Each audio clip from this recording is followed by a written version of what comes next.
शुरुआत करते हैं 60 सेकंड में खबरों की। सबसे पहले बात करेंगे हरियाणा चुनाव के लिए आए महा एग्जिट पोल की, जो बीजेपी के लिए टेंशन तो कांग्रेस के लिए खुशी लेकर आया है। हरियाणा में बीजेपी हैट्रिक बनाने से चूकती हुई नजर आ रही है।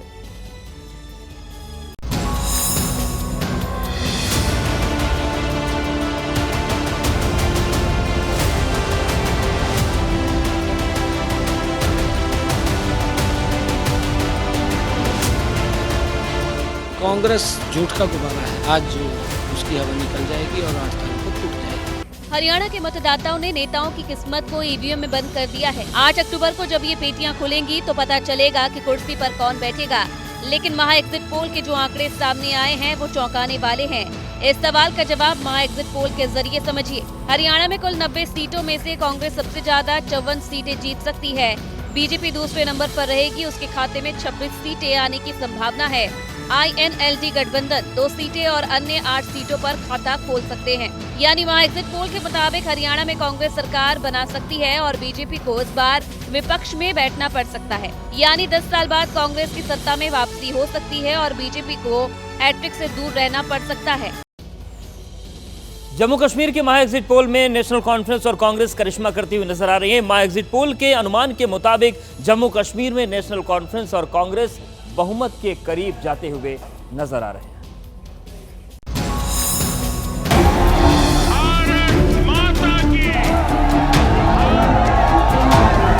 एनसी और कांग्रेस वाले जीते, पाकिस्तान में पटाखे जलाए जाएंगे।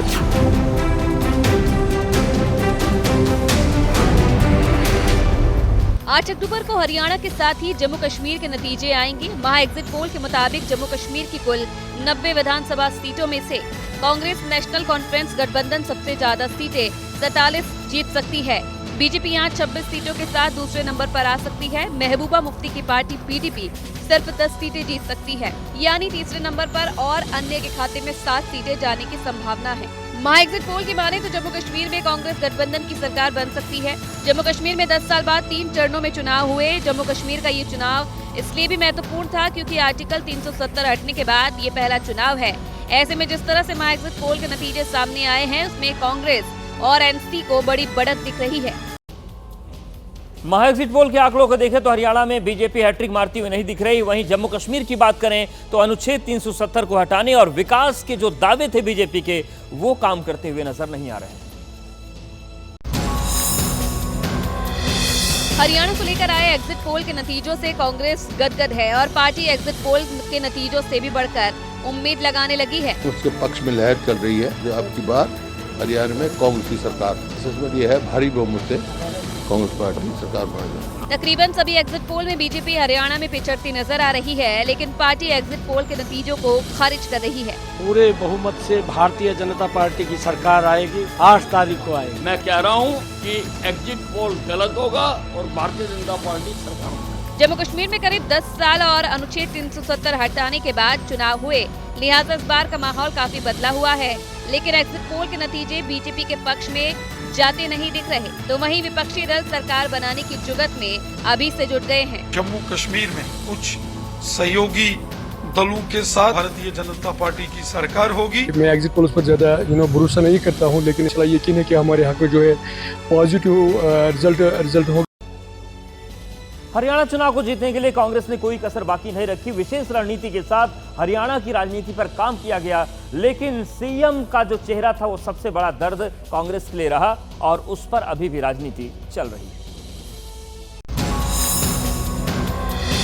बात अगर एग्जिट पोल के नतीजों की करें तो हरियाणा में कांग्रेस सरकार बनती दिख रही है, लेकिन सबसे बड़ा सवाल ये है कि सरकार का मुखिया कौन होगा, भूपेंद्र हुड्डा या सैलजा या फिर कोई और।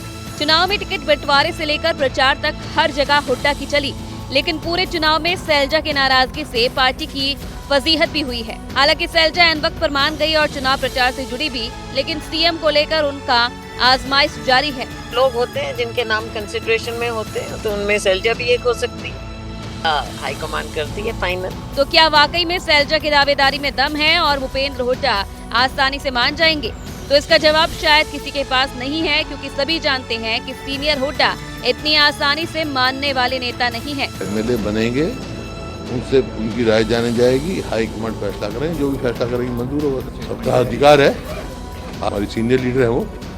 बहरहाल सभी की नजरें 8 अक्टूबर पर टिकी है, जब नतीजे सामने आएंगे।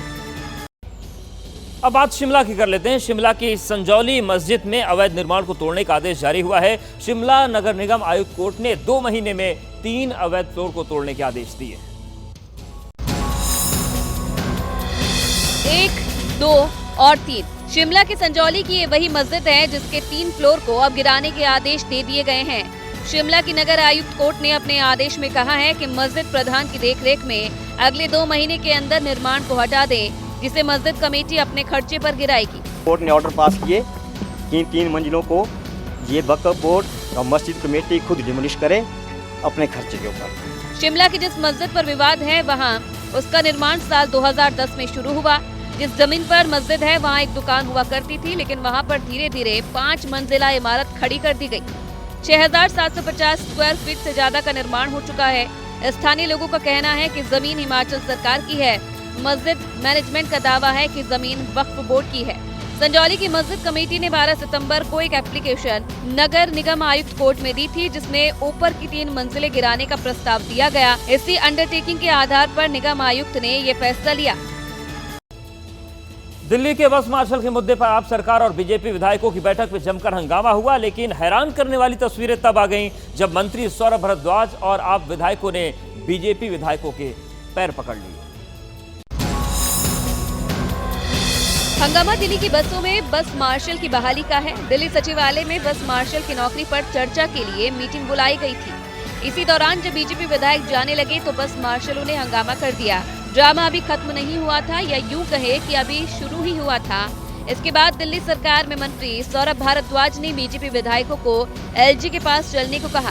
देख लो भारतीय जनता पार्टी का। आपने आरोप लगाया कि बीजेपी विधायक भागने की फिराक में थे, इसलिए लिहाजा उन्होंने बीजेपी विधायकों के पैर पकड़ लिए। इस बीच बीजेपी ने एक्स हैंडल पर दावा किया कि एलजी के साथ मीटिंग में बस मार्शल के लिए फैसला ले लिया गया है।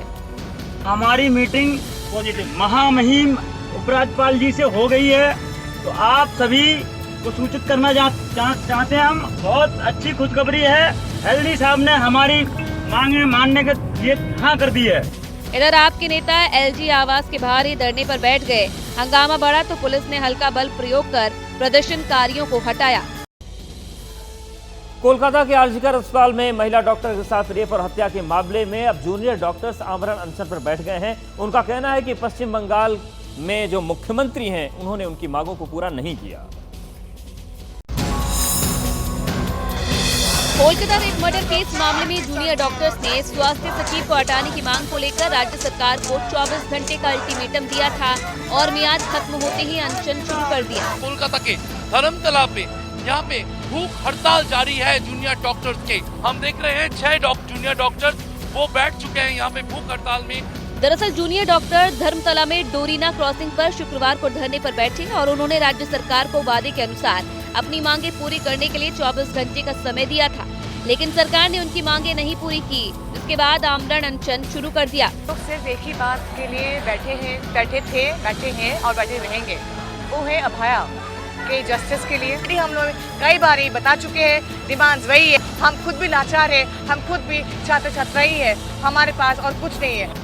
आमरण अनशन की अगुवाई पश्चिम बंगाल जूनियर डॉक्टर फ्रंट कर रहा है। डॉक्टरों ने ये भी भरोसा दिया है कि वो नवरात्रि के दौरान मरीजों का इलाज भी करते रहेंगे।